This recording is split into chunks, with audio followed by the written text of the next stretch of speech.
Everyone, आज के video में हम कक्षा 10 की प्रश्नावली 5.1 समांतर श्रेणियों के सवाल करेंगे। सवालों को करने से पहले कुछ महत्वपूर्ण बातें हैं जो हमें ध्यान रखनी है। वीडियो को पूरा ध्यान से देखें जिससे सभी सवाल अच्छे से समझ आए। चलिए शुरू करते हैं आज का वीडियो। समांतर श्रेणी। एक समांतर श्रेणी संख्याओं की वह सूची है जिसमें अपने से ठीक पहले पद में एक निश्चित संख्या डी जोड़कर प्राप्त किया जाता है। आपके परीक्षा में समांतर श्रेणी नाम से या एपी नाम से, दोनों ही नाम से आपको इसके सवाल मिल सकते हैं, तो हमें ध्यान रखना है समांतर श्रेणी को ही एपी लिखा जाता है। ठीक है, A1, A2, A3, A4 इस तरह से चलते हुए AN पर ये हमारी समांतर श्रेणी खत्म हुई। तो ये हमारा अंतिम पद है। अंतिम पद को L से भी लिखा जाता है। ये प्रथम पद, द्वितीय पद, तृतीय पद, चतुर्थ पद और ये nवां पद। ठीक है, एपी का व्यापक रूप। एपी का व्यापक रूप इस रूप का होता है। ए प्रथम पद है। अब इसकी जो परिभाषा मैंने अभी बताई थी कि समांतर श्रेणी संख्याओं की वह सूची है जिसमें अपने से ठीक पहले पद में एक निश्चित संख्या डी जोड़कर प्राप्त किया जाता है। ये प्रथम पद था। ये निश्चित संख्या डी जोड़कर द्वितीय पद प्राप्त किया। फिर इस वाले पद में फिर से डी जोड़ा और तृतीय पद प्राप्त कर लिया।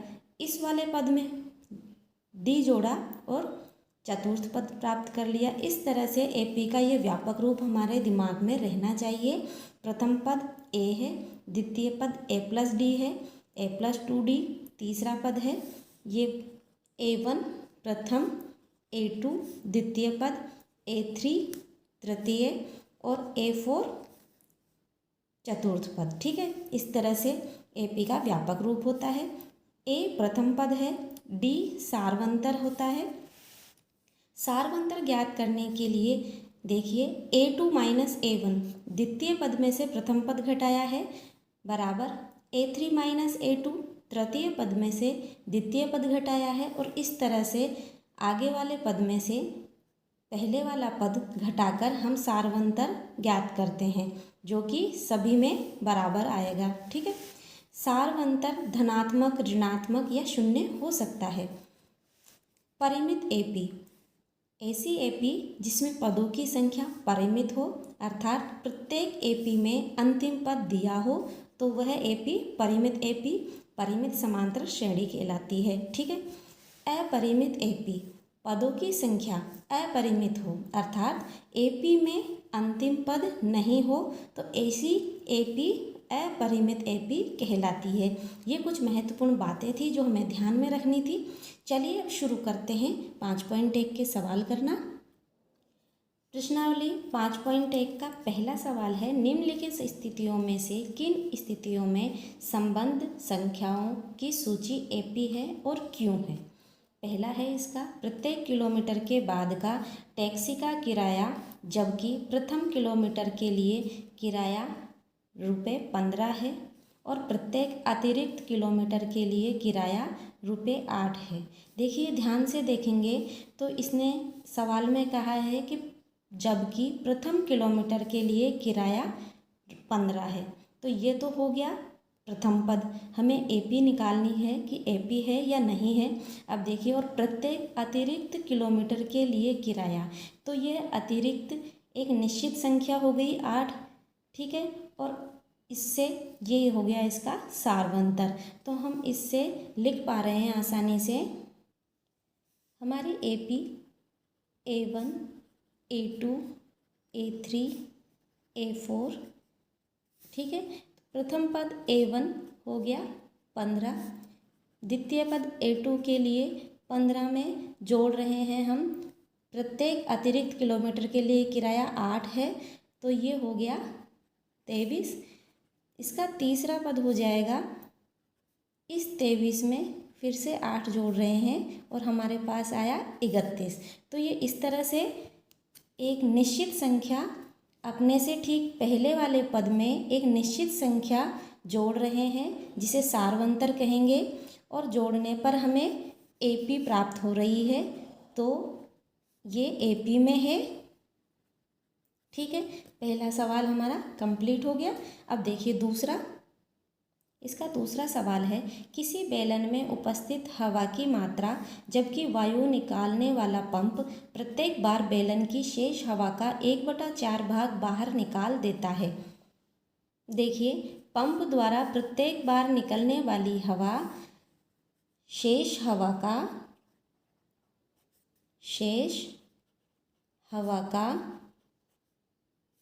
1/4 भाग है। ठीक है, अर्थात निकलने वाली हवा शेष हवा पर निर्भर कर रही है, जो प्रत्येक बार एक समान नहीं हो सकती, अतः यह एपी का रूप नहीं है।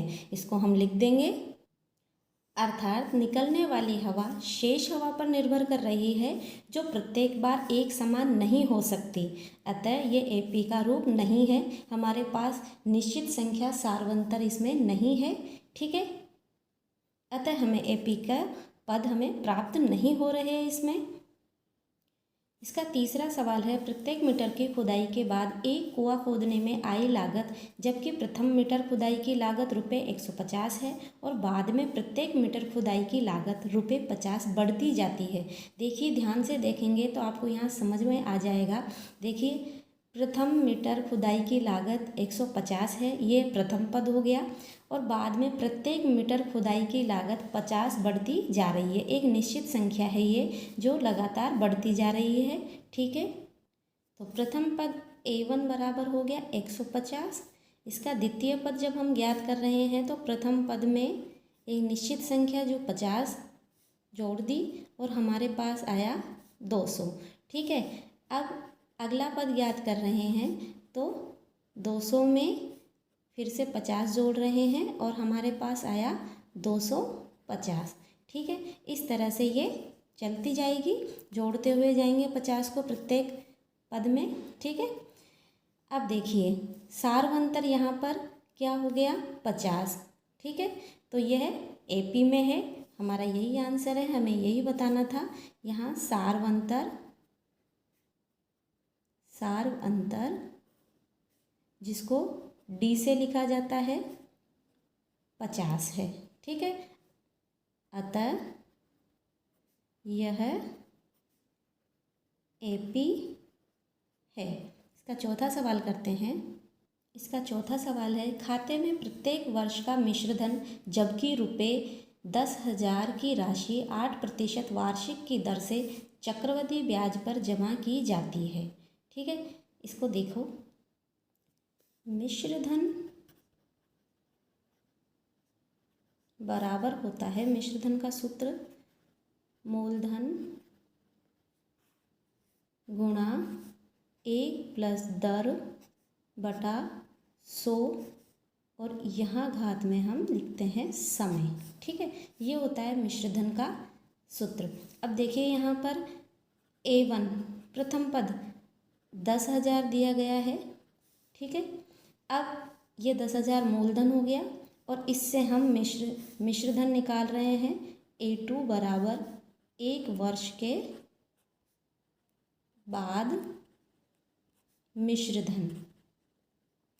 ठीक है, तो यहाँ पर ये हमने 10,000 लिखा गुणा 1 प्लस दर 8% है बटा 100 और यहाँ पर समय 1 वर्ष। तो हमारे पास A2 का मान, इसको हल करेंगे, गुणा ये हो गया 108 बटा 100, एक घात है तो एक बार ही लिखना है। ठीक है, A2 बराबर, इसको हल करने पर हमारे पास आएगा 10,800। ठीक है, 2 जीरो से 2 जीरो कैंसिल हो जाएगी, गुणा करने पर 10,800। ठीक है, अब हम इसका A3 अगला पद निकालते हैं, 1 वर्ष बाद मिश्रधन। तो इसके लिए जो ये वाला राशि है ये मूलधन हो जाएगा, तो यहाँ पर हमने मूलधन लिखा गुणा दर 8 रहने वाली है 8% और ये समय 1, क्योंकि प्रश्न बोला है प्रत्येक वर्ष का मिश्रधन। ठीक है, तो इसका मान हमारे पास, इसको हल करेंगे तो 2 जीरो से 2 जीरो कट जाएगी और ये पहले इसको हम यहाँ 0 गुणा 108/100 लिख रहे हैं। 2 ज़ीरो से 2 ज़ीरो कट जाएगी और इनको गुणा करने पर हमारे पास आएगा 11,664। ठीक है, A3 का मान आया ये। ठीक है, अब हम देखते हैं कि A2 माइनस A1 करते हैं तो हमारे पास 10,800 में से हम घटा रहे हैं 10,000 को, तो हमारे पास आया 800। A3 माइनस A2 कर रहे हैं तो हमारे पास 11,664 है, इसमें से घटा रहे हैं 10,800 तो हमारे पास आया 864। ये दोनों मान समान नहीं है, इसका मतलब हमारा सार्व अंतर जो हमने निकाला वो समान नहीं आया। सार्व अंतर जिसको D से लिखा जाता है A2 minus A1 not equal A3 minus A2, ये समान नहीं है। और जब सार्व अंतर समान नहीं है तो ये AP रूप का नहीं है, यह AP रूप का नहीं है और यही हमारा आंसर है। ठीक है, सवाल बहुत आसान है, इस प्रश्नावली के ध्यान से समझिए। दूसरा सवाल है इसका, दी हुई AP के प्रथम 4 पद लिखिए जबकि प्रथम पद A और सार्व अंतर D निम्नलिखित है। दूसरे का पहला सवाल है A बराबर 10 यानी प्रथम पद दिया गया है, D बराबर 10 ये सार्वंतर दिया गया है। अब हमें क्या ज्ञात करना है, इसके 4 पद और लिखने हैं, इसके आगे के। प्रथम 4 पद लिखिए। ठीक है, देखिए प्रथम पद और सार्वंतर दिया गया है।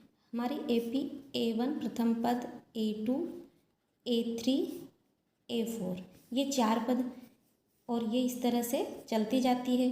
ठीक है, अब A1 यानी प्रथम पद तो हमें दिया गया है A बराबर 10, तो हमें आगे के 4 पद ज्ञात करने हैं। ठीक है, तो हम आगे के 4 पद ज्ञात करते हैं।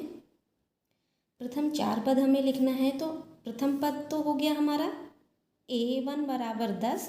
अब हम A2 लिख रहे हैं, तो मैंने आपको शुरुआत में इसकी व्यापक रूप समझाया था, तो A2 बराबर होगा A प्लस D। AP का व्यापक रूप मैंने आपको समझाया था कि AP का व्यापक रूप होता है A प्रथम पद, A प्लस D द्वितीय पद, A प्लस 2D तृतीय पद और इस तरह से चलता जाता है। ठीक है, तो यहाँ पर प्रथम पद A हो गया, द्वितीय पद हमारा A2 बराबर A प्लस D, तो यहाँ A का मान 10 और D का मान 10, तो ये हो गया 20, ये A2 का मान आ गया। ठीक है, A3 बराबर A प्लस 2D ज्ञात करेंगे, तो यहाँ पर A का मान 10 प्लस 2 और D का मान है 10, इसको हल कर लेंगे। 10 प्लस 20 और यहाँ पर आ जाएगा 30। ठीक है, अब A4 ज्ञात कर रहे हैं। A4 बराबर A प्लस 3D होगा, तो A का मान 10 प्लस 3 और D 10 है, इसको हल किया 10 प्लस 30। ठीक है, तो यहाँ पर ये आ जाएगा 40। ठीक है, A4 का मान आ गया। तो AP के हमें प्रथम 4 पद लिखने थे। AP के प्रथम 4 पद,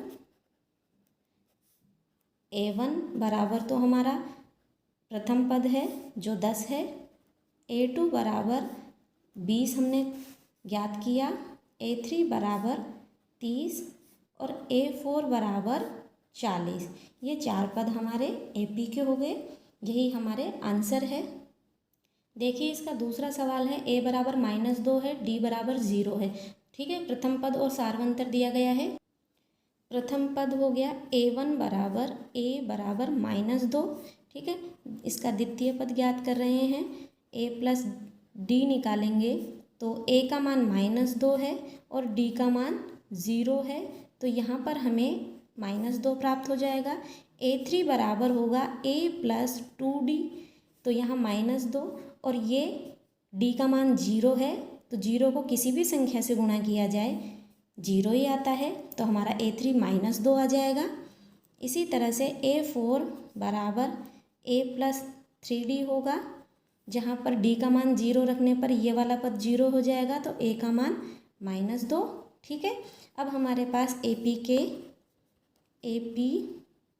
के प्रथम 4 पद A1 बराबर -2, A2 बराबर -2, A3 बराबर भी -2 और A4 बराबर भी -2, चारों पद समान आ रहे हैं। यही हमारा आंसर है।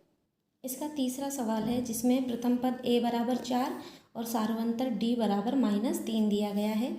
तो हमारा प्रथम पद हो जाएगा A बराबर 4, A2 बराबर A प्लस D, तो A का मान 4 है और D का मान -3 है। 4 प्लस माइनस माइनस हो जाएगा गुणा होके, और 3, 4 में से 3 को घटा रहे हैं तो 1 आ जाएगा। ठीक है, A3 बराबर A प्लस 2D, तो यहाँ पर A का मान 4 है और 2 और D का मान -3, 4 प्लस माइनस माइनस 2 तिया 6, -6 में से 4 को घटाएंगे तो हमारे पास -2 आ जाएगा। इसी तरह से A4 बराबर A प्लस 3D ज्ञात करेंगे।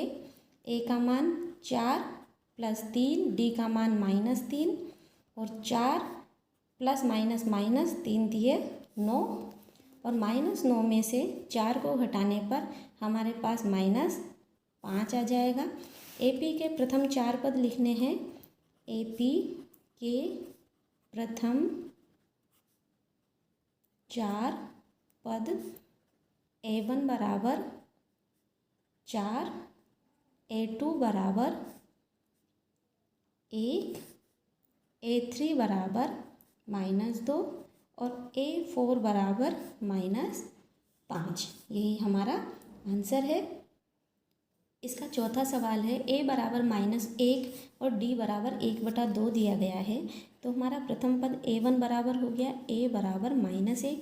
ठीक है, A2 ज्ञात करेंगे तो A प्लस D ज्ञात करेंगे।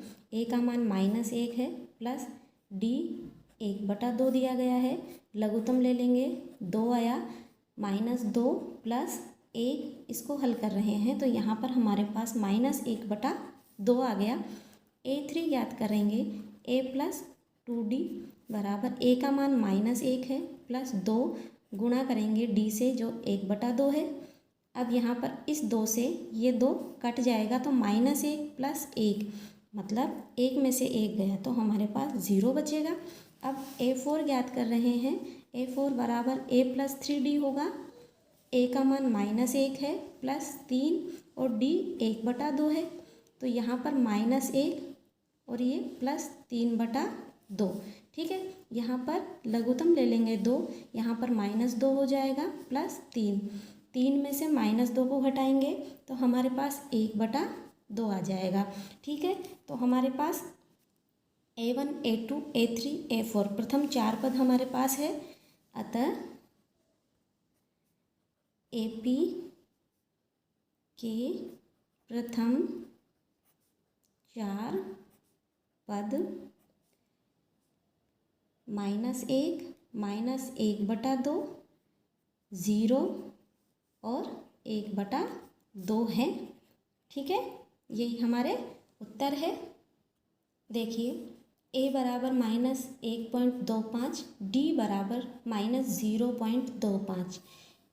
दशमलव के बाद की संख्याओं को इस तरह से ही बोला जाता है। ठीक है, एक साथ नहीं बोलते।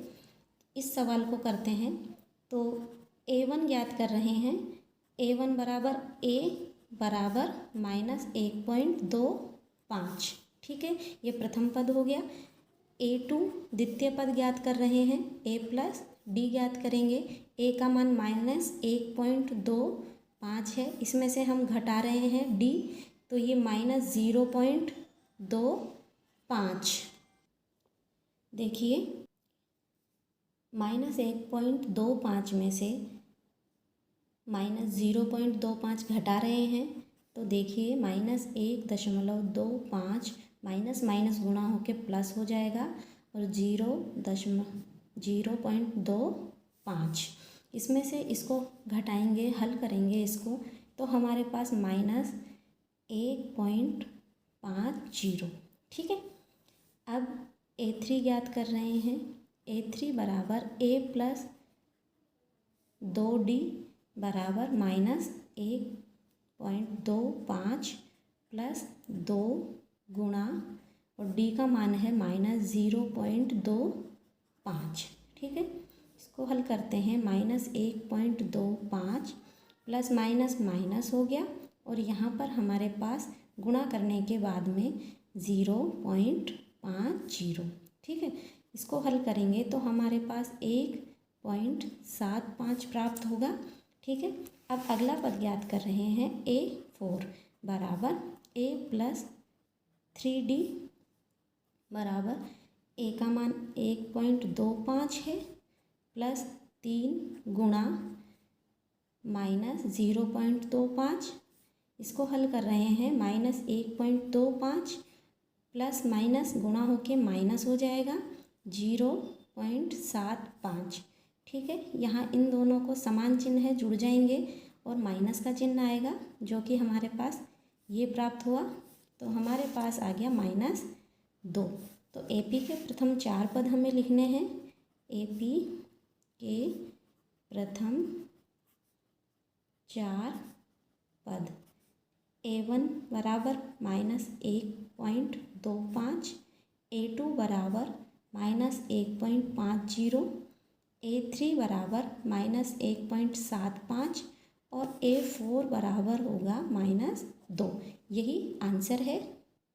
आज के वीडियो को लाइक करें, शेयर करें और कमेंट में ज़रूर बताएं वीडियो कैसा लगा।